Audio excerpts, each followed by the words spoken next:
Hi, my name is Maria Schell, and I'm the author of Improv Patchwork, Dynamic Quilts Made with Line and Shape, published by C&T Publishing. I think this book has got a lot of new, interesting information for quilters out there. My background is as a traditional quilt maker. That's where I started, and I had several teachers who were incredibly focused on craftsmanship, and I embody those things in my work. I take pride in the fact that I can do precision piecework, and that my quilts not only are beautiful but also well made. From there, I began to study art quilt making, and in doing that, I learned a lot about line and shape and color and composition. So the merging of my background in traditional quilt making with the art quilt has resulted in quilts that are surprisingly modern or contemporary. And I think that because my work spans all three genres of quilt making that exist today, that there's really something for everyone in this book. What I like to show you in this video is how I make stripes, or at least a couple of ways. In the book, I think there's 5 or 6 different types of stripes that you can make. Here I'm going to tell you about ruler-made stripes, mat-made stripes, and some ways that you might use them. A ruler-made stripe is something that you've all heard of before, a strip set. And a strip set is, really, I'm going to show you some strip sets here. These are ruler-made stripes, and what I mean by ruler-made is that I use my mat, the lines on my mat, and the lines on my ruler to cut the fabric. As you can tell, these are, they're static and they're predictable. They don't really excite the eye because what you're looking at is precisely cut to measure the same thing, and your eye can tell that, and it says, oh, okay, I've seen that before, and it moves on. But there's a lot of useful things you can do with these ruler-made stripes. Show you a couple more here. All of them have, the blues are all the same size, the yellows are all the same size. And these can be really fun to play with as is, or there's some other things that you can do with them that are cut them up some more, make some fun designs. So I'm going to show you how I make a ruler-made stripe. And a lot of you probably already know this, but if there might be a newbie out there that wants this information. So we'll start here. I like to use the lines on my mat. I'm going to use the line down here, line up the bottom of my fabric. This is the fold. I want the fold to face me. And then I've got my raw edge over here. I've got it folded. The salvages are up at top. The fold is facing me. And I'm going to cut with my fabric over to the right, and my ruler's on the left side. So I've lined up the fabric. I know that these lines here, this is where I'm going to clean up my fabric. Right? Lines on the mat, lines on the ruler, and I'm going to cut. Okay, I got a nice clean edge. Say I want 2 inches. You guys, folks all know this right here.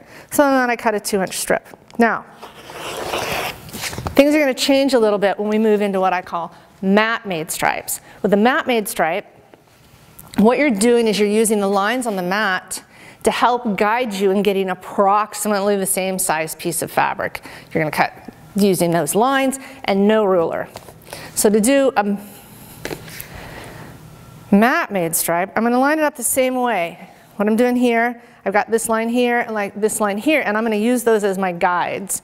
I'm going to get, one of the really important things about cutting without a ruler in order to get really beautiful lines is that you need to use your whole body.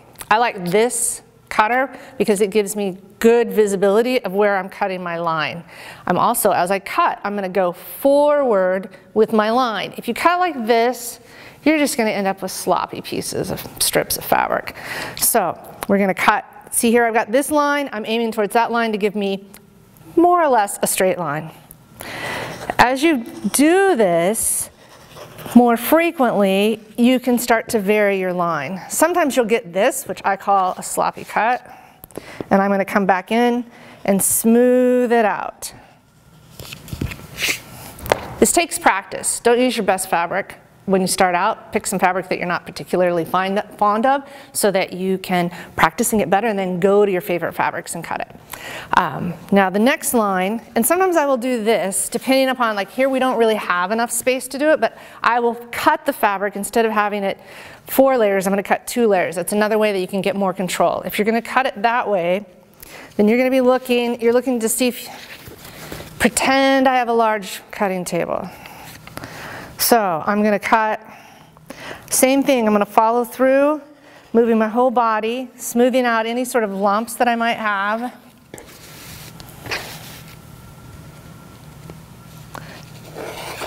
Now, The next trick really is once you've cut, you've got your fabric that you're going to sew together.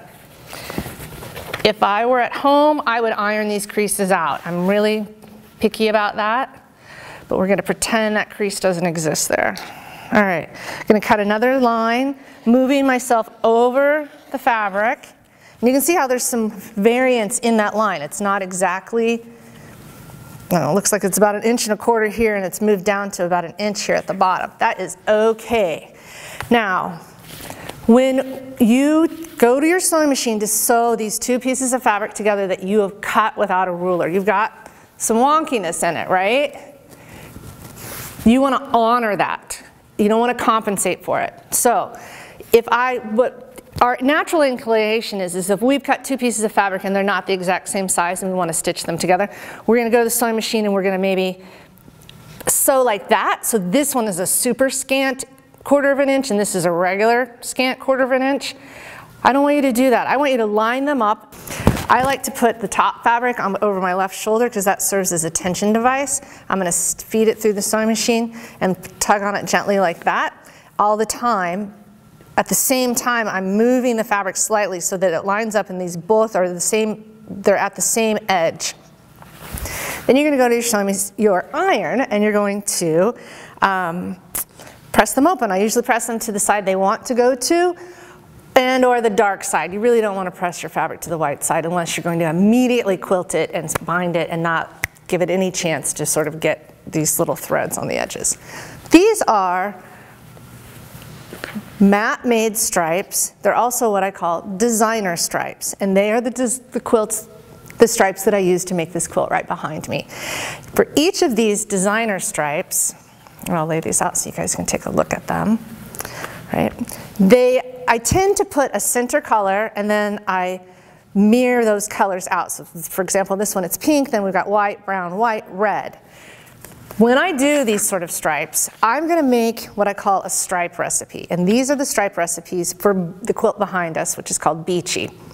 I'm going to write this out. I'm also going to, after I cut my fabrics, I'm going to photograph them so that I have these visual memories of what I did to get to that stripe. There's a couple reasons that I do that is because when you got a bunch of different pieces of fabric, it's easy to get confused, so you've got a reference. And the other thing is if I really like the proportions on that stripe, I'm going to repeat it again, and since I've written it down, I can do it again and again. It's really just a way to keep yourself organized and moving forward. So here are some designer stripes, and I usually cut these salvage to salvage, and in this case I just made each of them, they're salvage to salvage, and then I pieced them together into one quilt. That's one way you can use these pieces of fabric. And here are a couple of other ones. In this case, I took and I cut these designer stripes into squares. And you could go about making 4 patches or 9 patches. And this is a good time to say this, that when you're working without a ruler, you need to always make things slightly bigger than you want them to be in the end. And you see how the brown is really big here. That's because I know I'm going to cut it down in order for it to fit with other pieces. I'm giving myself wiggle room. It's one of the really important things about working improvisationally is that you've got to give yourself some wiggle room because you're doing things without a ruler.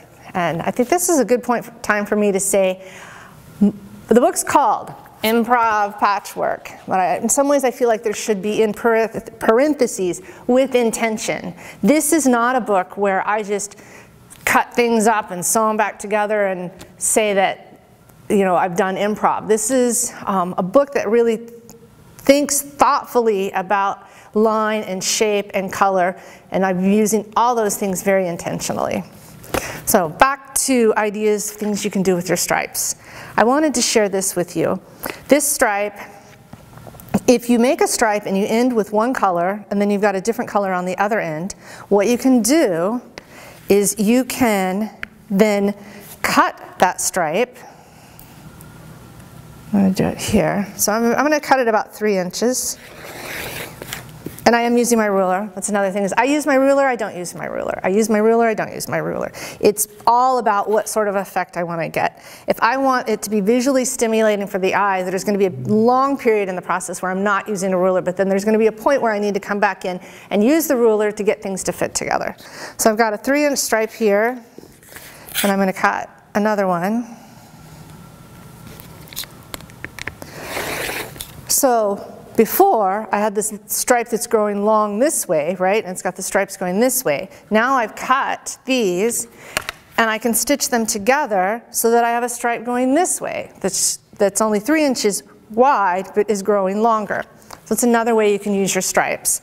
Here, I took some mat-made stripes. And this is basically a log cabin quilt block. So I started building my stripes going around my log cabin block. It's another log cabin block in the making. And then here I've taken, it's getting a little busy around here. These are red and white stripes that I cut and inserted the brown. So now I've got stripes going both ways, and then I added the orange on the outside. This stripe is essentially the same stripe, but there's different information in the areas. So here I've got red and blue, here I've got red and white, and it's longer and shorter. And then here, the stripe going the other way, there's brown, just brown here, but I put brown and yellow stripe there. So you start to get all these different variations by just changing one small detail. So I hope you've learned some fun things about stripes, and this is just the first couple chapters of the book about making prints out of solids. From there we talk about polka dots and pointy shapes and zigzags, herringbones, plaids, tracks, lattices. There's all different types of prints that you can make and then turn them into original compositions.